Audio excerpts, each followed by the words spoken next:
50 साल पहले मंत्रा भारत के परिवारों में जिस पोस्ट पे बैठती थी उस पोस्ट का नाम था सासू जी।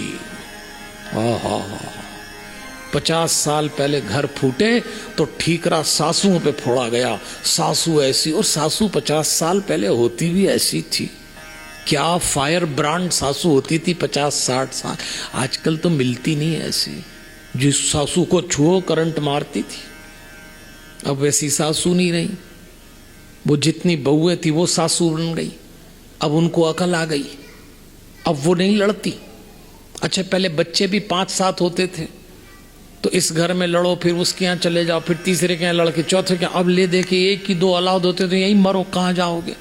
तो अब लड़ भी नहीं सकते, तो सबको अकल आ गई। हाँ, कोई एक्स्ट्रा पराक्रमी सासू बहू हो वो लड़े तो लड़े, आजकल नहीं लड़ती, सबको अकल आ गई।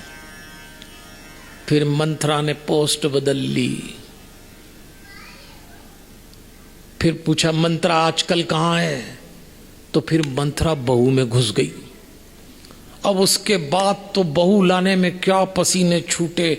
फिर घर फोड़ा तो ठीक रहा, बहू पे फूटा है। बहू आई जब से ऐसा हुआ, बहू आएगी तो क्या होगा, बहू आई तो ऐसा हुआ। लेकिन अब तो मंत्रा बहू से भी निकल गई। आजकल मंत्रा न सासू में है न बहू में है, तो लोग हमसे पूछते हैं मंत्रा कहाँ है आजकल। और आप जैसी किसी समझदार ने मुझको बताया कि मंत्रा आजकल न सासू में है न बहू में। फिर कहाँ गई? बोले आजकल बहू की माँ में घुस गई है। अब बोलो, हाँ ताली बजा लो, ताली बजा लो, क्या दिक्कत है? ताली बजा लो भाई। वही ताली नहीं बजाएगा जिसके अंदर मंत्रा घुसी होगी। अरे आजकल तो डायरेक्ट सुबह से फोन पे मायके से तय होता है कि ससुर और सास की चाय में शक्कर डालना कि नहीं डालना। आप लोगों की बात नहीं कर रहा, आप तो ताली बजाइए। यहां तो जो सासू बहू उनकी बात नहीं कर रहा।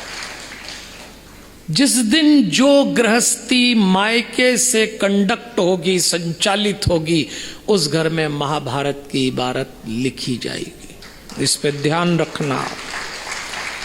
एक सीमा के बाद मर्यादा तय करिए पुत्री विदा होने के बाद। और जिसने वो मर्यादा लांघी है उसकी कहानी महाभारत की है। तो देवियों और सज्जनों, सुख सुविधाओं से संतानें कौरव तो हो सकती हैं, लेकिन संघर्ष से पांडव होती हैं।